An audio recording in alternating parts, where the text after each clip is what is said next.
That Great Business Show. Winner, Highly Commended Award. Irish Podcast Awards.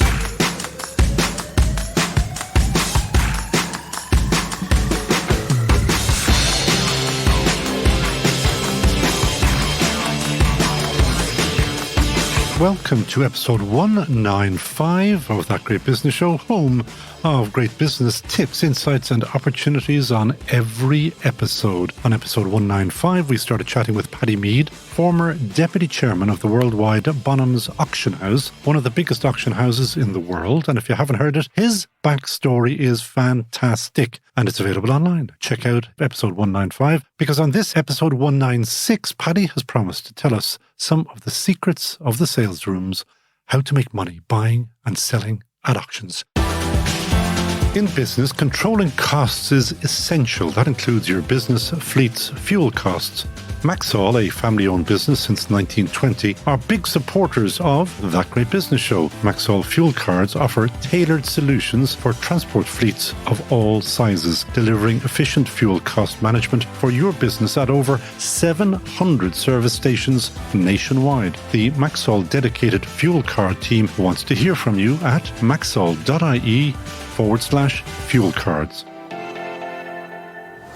Paddy Meade, welcome back to That Great Business Show. Thank you, Conal. Go ahead. Tell us how to make money. Everybody wants to know. Easy peasy. I think that's what's called false advertising. It's quite hard to buy and sell with the idea of making money at auction. But a lot of people have made money by buying and selling at auction. The question is time. So how long you hold. And to some extent, luck in buying what turns out to be underappreciated when you buy it and very appreciated when you sell. And that is no different to the stock market for them that wants to know. Yeah. If you've got the patience to sit watching a bad investment, sometimes it can come right. Now, in terms of auctions and big auctions like you have been involved with, things go in and out of fashion. Absolutely. And, one of the things that I sort of sold a lot of was nostalgia. And by that, I mean, in my career, sort of initially in Christies and then subsequently eBay, Bonhams, the areas, because we weren't selling contemporary art and modern impressionist art at these sort of multiples of tens of millions and now hundreds of millions. Bonhams, at the time, sort of Christies East where I worked, we kind of try to corner the market in these nostalgia markets. And what I mean by that is those markets that are associated with people who now have money. So you're looking at the 40 to 60-year-olds. The previous or two generations, you'd have Hornby train sets and things that nobody buys anymore. And so this generation are the sort of the present Star Wars figures in perfect packaging, that sort of thing, and early computer games. So you're always trying to look to see what is a market.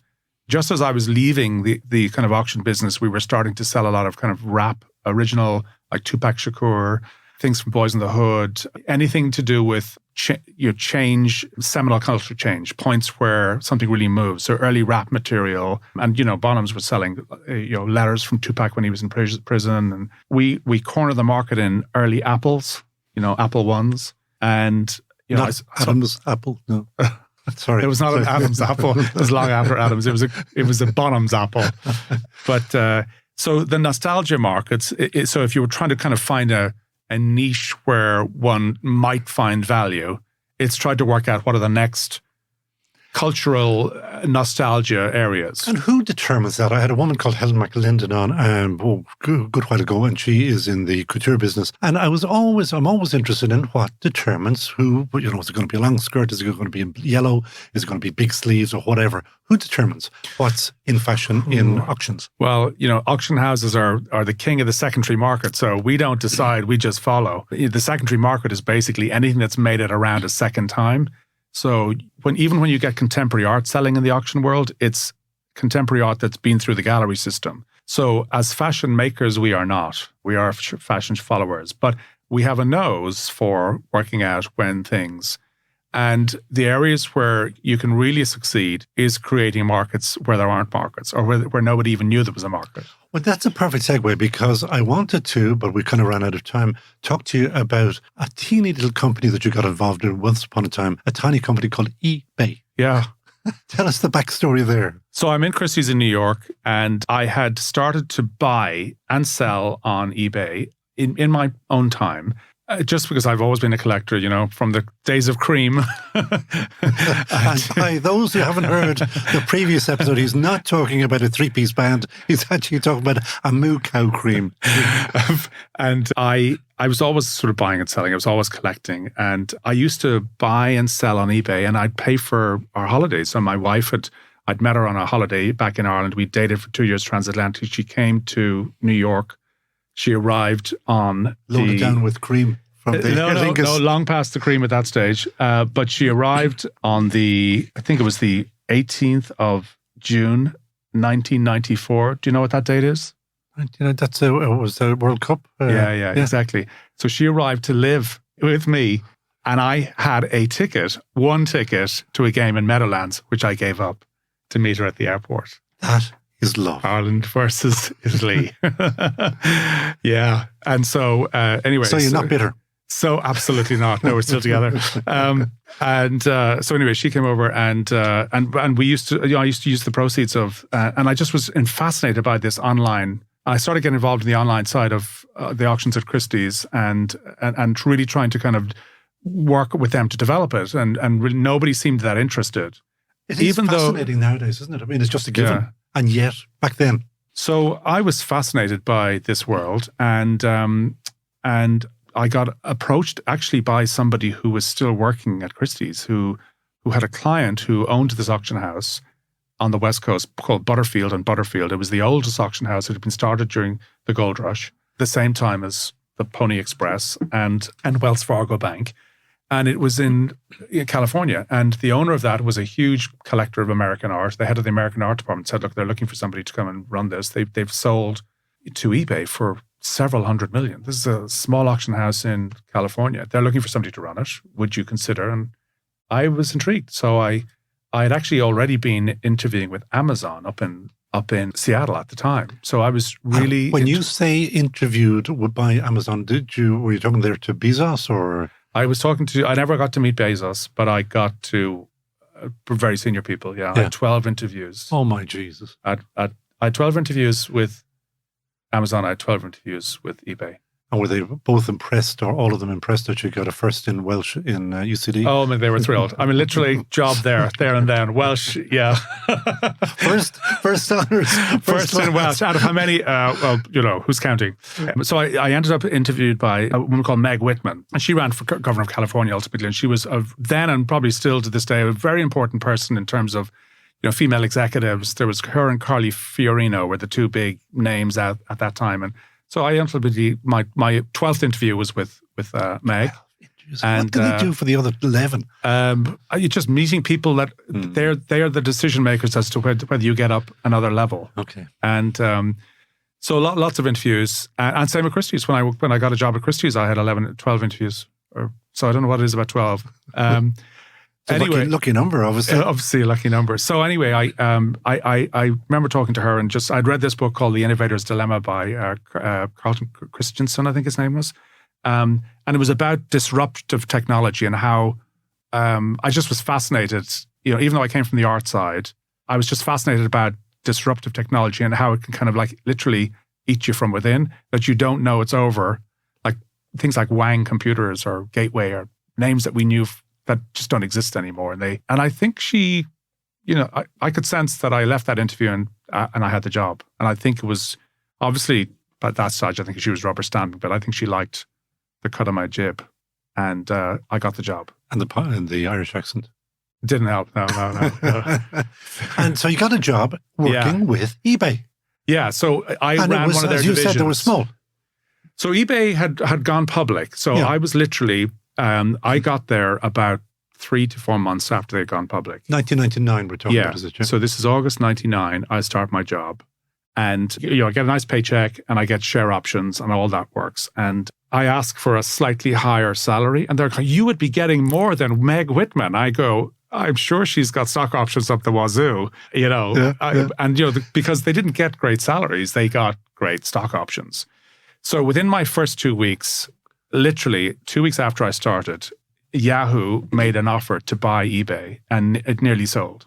And it literally, because nobody remembers this, but Yahoo nearly bought eBay. But the same time that the Butterfields was bought by eBay, another little business was bought by eBay called PayPal. Oh, okay. I heard of that one as well, I think, yeah. And it was owned by this guy called Elon Musk and Peter Thiel and a few other kind of mega. But eBay was a fascinating place because obviously it was known for selling Beanie Babies, and that's how it all started. And but it became it was the Google of its day in Silicon Valley.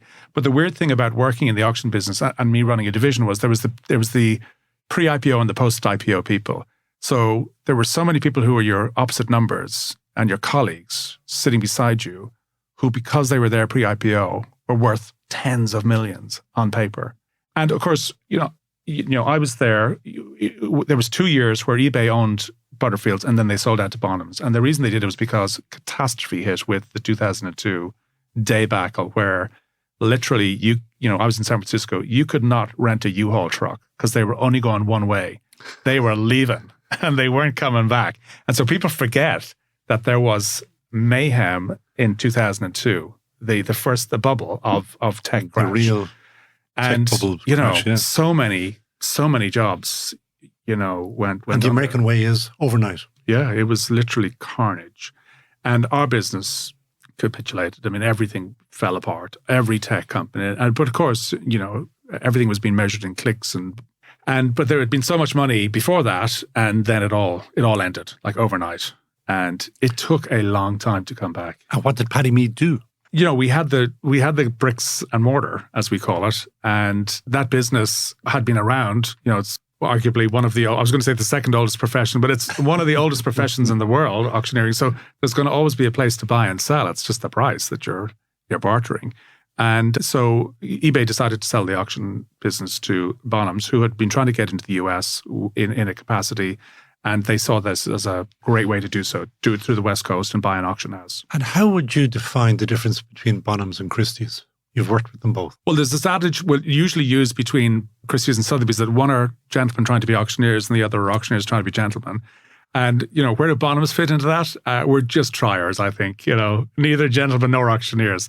Both, though. They're a much smaller outfit, much more niche. And, Sotheby's and Christies are selling at levels that are not reached by any other auction house. They're in a different league. And how do you break into that? If obviously... Well, there's room for everybody because there is, even the regional auction houses, some of the smaller auctions, we can talk about this, the fees are, they're quite substantial. And but they have changed recently, haven't they? They're a new regime. Sotheby's have brought in particular, they have radically changed by lowering the buyer's premium and setting a sort of a set seller's commission. So years ago, it used to be 30% seller's commission, no buyer's premium. And buyer's premium, for those people who don't know an auctioneer, is the price that you pay on top of what's called the hammer price, the price when the hammer comes down, for the luxury of having bought through the auction house. It's called buyer's premium. And round figures about 25% isn't that right? Around 25%. So $1 million becomes 1.25 million. Yeah. That's expensive. So traditionally, you would have paid 30% as a seller. So the seller was paying 30% and the buyer was paying nothing. Then what happened was, as competition develops, they want to get more consignments because consignments are the content. That's how you sell. So as the years went by, they started doing less and less seller's commission and higher buyer's premium. You had to move it. So right up to recently, where it was anywhere from 10% to 0 for the seller, to 30%, 25%, 30% for the buyer. So, and then in scenarios where you're working on a really big estate, you give points back. So we can talk about guarantees, irrevocable bids, third-party guarantees. I mean, if you want to go into the real depth of how the New York auction scene works. Well, what I was really interested in, the richer you are, the bigger the bids, the less commission you're going to pay, correct? Well, it's relatively. So as you pay more, the percentages... percentages drop. And considerably, though. Yeah. So, once you've exceed 5 million, I think it goes down to 12%. It's hard to keep track because the auction houses are always changing them. And there's very few auction houses that are the same. So you really have to read what you're paying. So there's always a sort of up to this amount you pay this, above this amount. So it's not the whole amount that gets charged at 12. It's the overage But that has now changed and changed radically. Just for Sotheby's.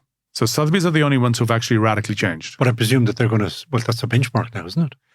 Yes, but in my experience, the changes, if they're going to happen, usually happen pretty quickly with the other auction houses. The fact that nobody's responding to this is interesting. This is new territory. Cracked yet. But also, look at this. So you've got Sotheby's charging these lower percentages. The regional auction houses in the UK, who've actually done quite well recently, they're still charging 30% buyer's premium. So it's more expensive to buy cheaper material than it is more expensive material. So we're in this kind of topsy-turvy world at the moment. And then, but you also get scenarios where if you've got a really big collection, you'll get what's called points back, where not only will you not pay a seller's commission, but you will get some of the buyer's premium as well as the seller. Get that? Okay, I like that. Yeah. So, but I presume you're now into 10, 20, 30, 40 million quid. You're into the millions, yeah. You have to be a serious... But everything in the States is going to be in millions anyway, isn't it? At that level, in that area. Well, you asked me about Bonhams and how does it differ? It sells, they had amazing car sales, and then obviously trying to build up the picture area. That was the area that I was trying to... And we were really good in selling when I was there. They were kind of what we called kind of regional markets. So we had California sales, Russian sales, Middle Eastern art sales, South African sales. So what we used to do is try to work out where there was success in a marketplace, and then you would try to find the art that was associated with that. So invariably, when an economy is strong, their art market is strong. So a lot of art, like Irish art, when there's money here, the Irish art market is strong. When it all falls apart, the Irish art market falls. A deep and meaningful question. Do you ever query or question the whole idea of collecting? Now, I'm talking about top-end art, or just... Wouldn't it have been a lovely world if it was all just available in various museums, or rather, I'm talking about the top stuff now. Monets, whatever you want.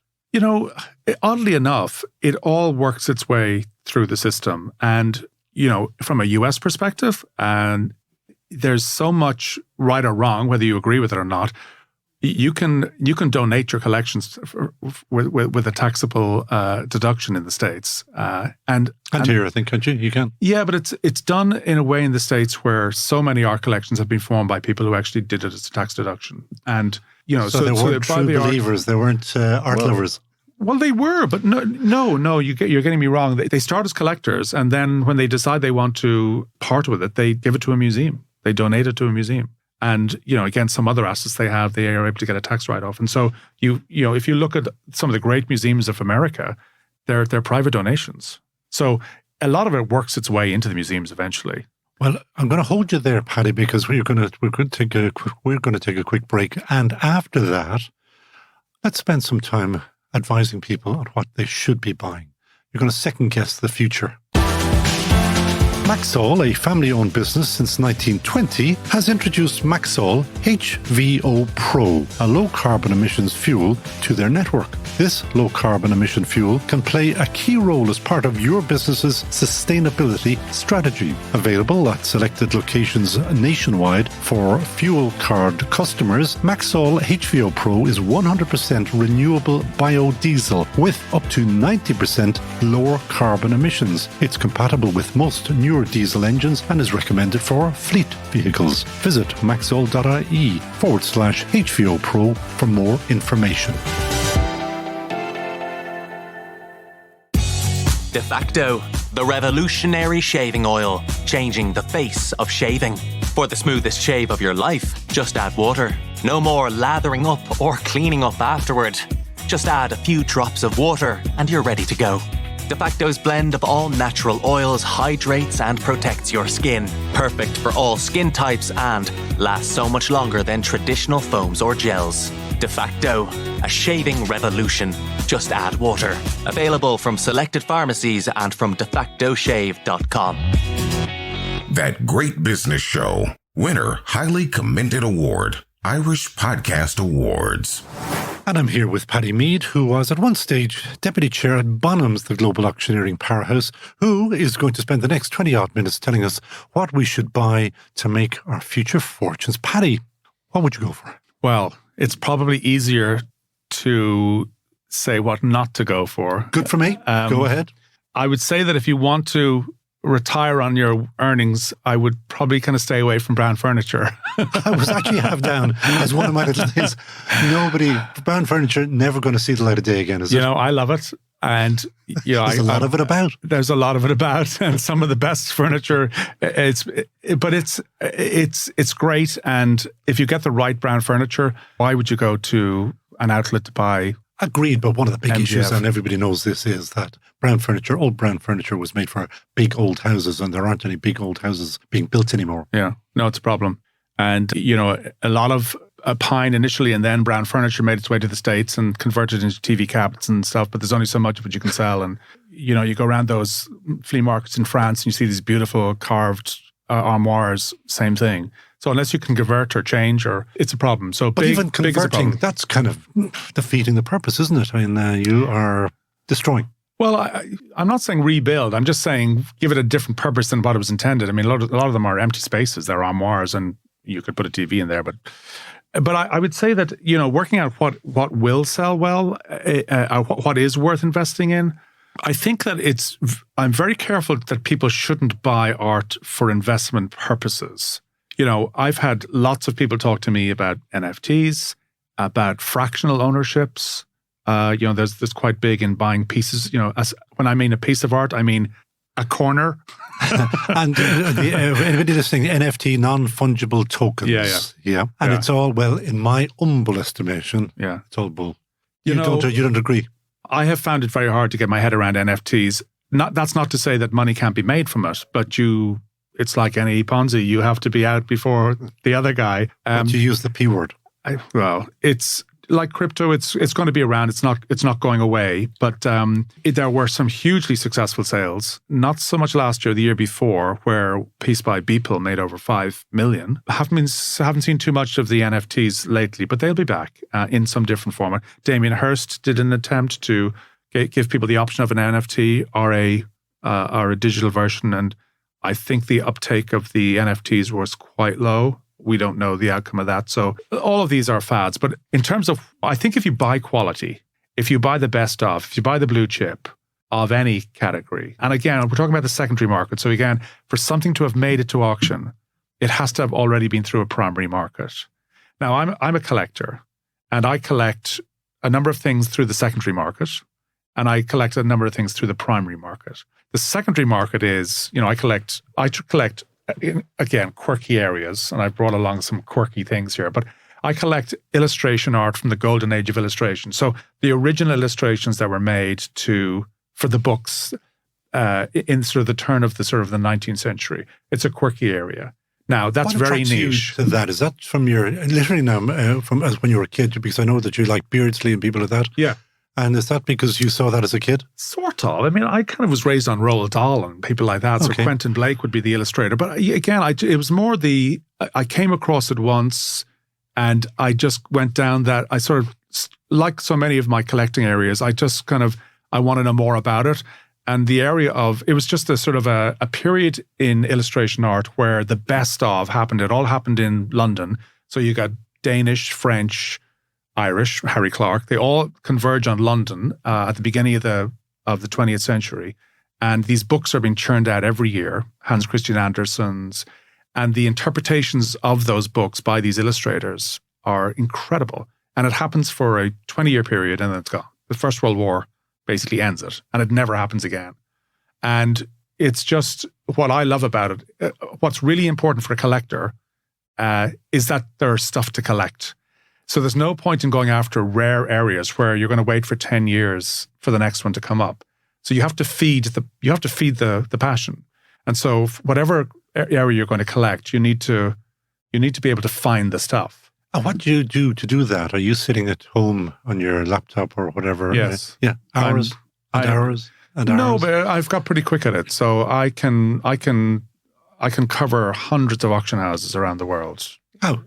With these online platforms that I put in, one called the Sale Room, and they're called Invaluable. There's loads of them, and they literally list all the auction houses, and then you can sort, and you get better at being able to sort and find what you're looking for. But if you're looking for, we'll take a name, Beardsley. If you put in Beardsley, these platforms will search.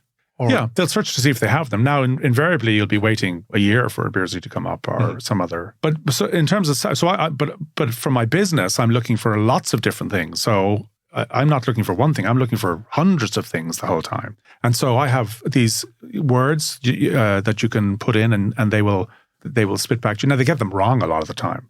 So not only do they send you things that are not right and have nothing to do with the artist, but they also miss ones when they do come up. Ah, no. So really? There's one artist that I've been trying to get, and he has an Irish connection, and his name is Matthew Buchinger.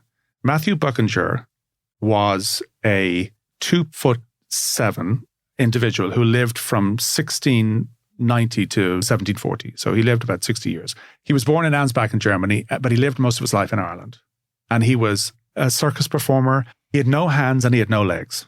Okay? So his name is, you look him up, Matthew Buchinger. 4 wives, 14 kids. I mean, this guy had so many children running around, and he is 2 foot high, and he has no arms and legs. But his specialty was tricks. So he was a trickster with sort of like moving the balls around, and he was a card player. But what he was most famous for was he was a calligrapher, a micro calligrapher. So he was able to, with what he had as hands, which were very small, he was able to do micro calligraphy. So, and what he did was he would do the Lord's Prayer in Psalms to make it look like a picture. So you have to look, I have one, I didn't bring it with me, but so they're rare as hen's teeth. And he did family trees. And so you have to look really closely to see that these are actually not, they're paintings, but when you look closely, they're actually all in Psalms. He's done them, and you need a magnifying glass to see them. And you're wondering, how can this guy do this? And so he lived in Ireland. Nobody's ever heard of him here. There was a guy called Ricky Jay, who's a famous magician, who was his biggest collector. But one came up at an auction house, and I have him always looking for one. And it came up at an auction house in Scotland last year, and I missed the auction by an hour. So I called up, and they said, "Oh, it didn't sell." And I said, "Well, can I make an offer?" They said, "We'll get back to you." So they were looking for £500. So anyway, they said, "Did you get it?" No. So I called back, and they said, "You know what? A few people have called in. They all missed the auction, so we're going to put it up again in May." So it made 4,000 next time around. So that's the sort of thing. So But now, what is the pleasure for you in talking to me about a thing which is thimble-sized or something like that? No, it's probably 6 inches by, maybe 8 inches by 8 inches. So it's like a paperback book. Yeah. Well, that means something. It's a picture. Yeah, but the fact that you have to get a microscope or a magnifying glass to have a look at it. Well, I have a piece here that is now this is a Japanese, and for your listeners, they can't see it, but this is we will put up photographs. It's an 18th century Japanese inro, which the samurai warrior would have worn, okay? Now, this is done with mother of pearl, and if you look at how intricate that is. It's absolutely gorgeous and beautifully done. The detail on that is so intricate. What did the samurai wear that for? They keep kind of snuff and stuff. They wore it on their belt as a toggle, and they have netski and amphetamines, maybe. And who knows? But it's a Japanese samurai warriors, and it's a garden. So it's a Japanese garden with chrysanthemums, but it's done all in tiny, tiny pieces of mother of pearl.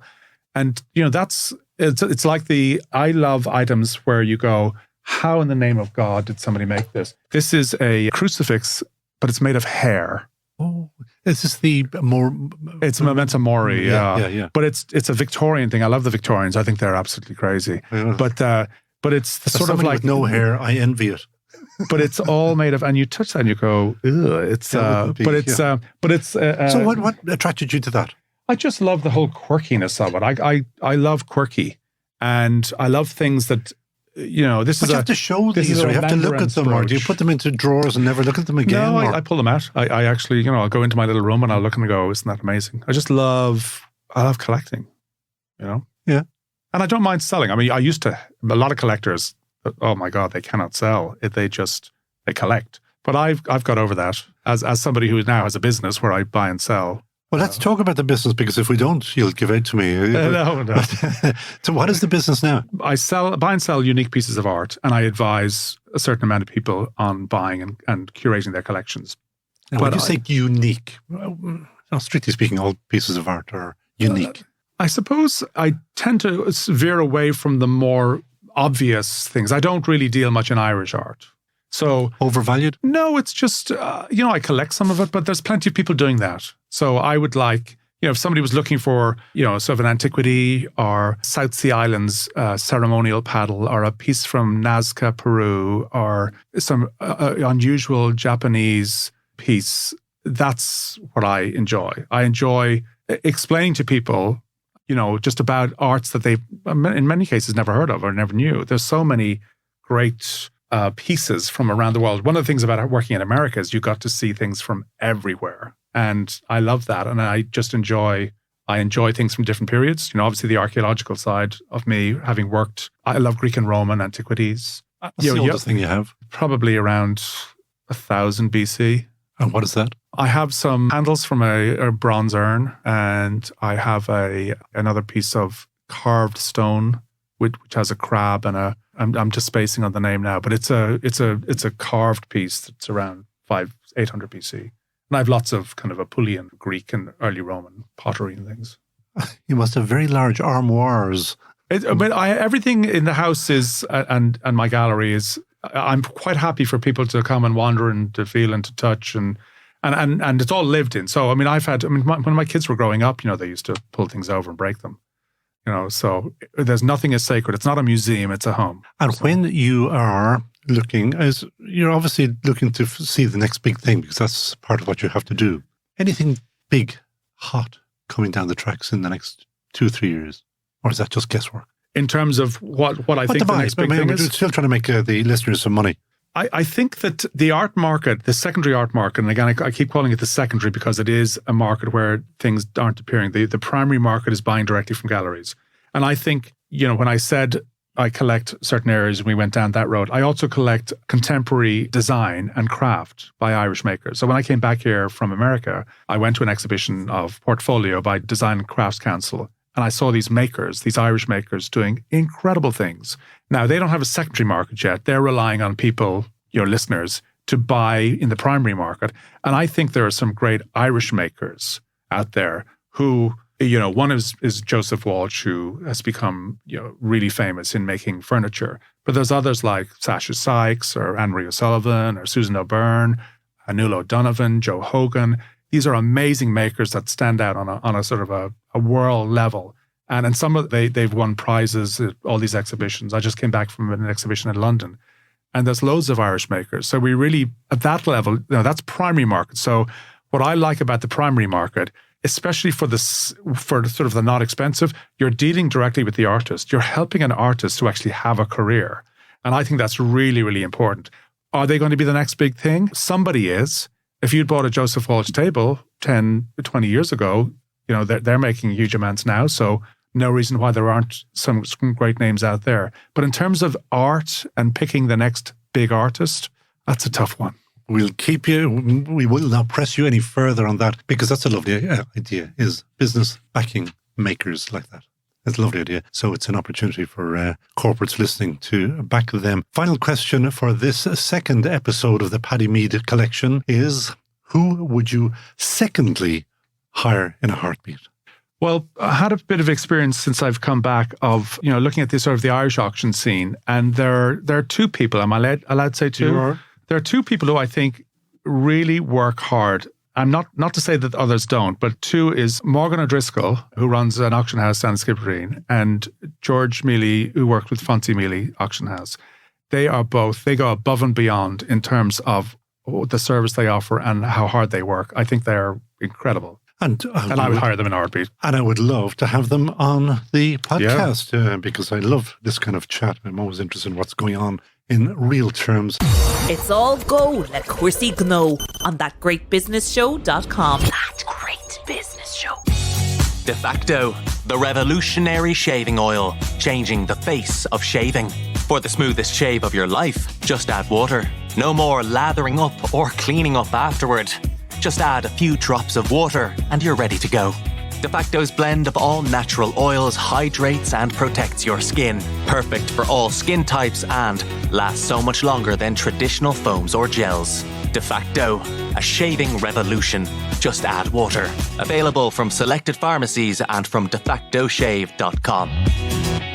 And that is it for episode 196 of That Great Business Show. Great business insights and inspiration as usual. Do sign up for email updates and we will send you your own personal copy of this podcast and the other ones that we produce. ThatGreatBusinessShow.com. Share, like, and give us 5-star reviews. It all goes to help advertise with us on That Great Business Show to engage with our incredible audience of lovely people who love all things business. We recorded the Dublin South Podcast Studios, where today's studio engineer is Lee Brennan. And later on, the dynamic duo of studio manager Peter Rice and post-production engineer Neil Horner ensure we remain the world's best-sounding business podcast. So for me, Conal Moran, buchas to you all, agus slán tomo.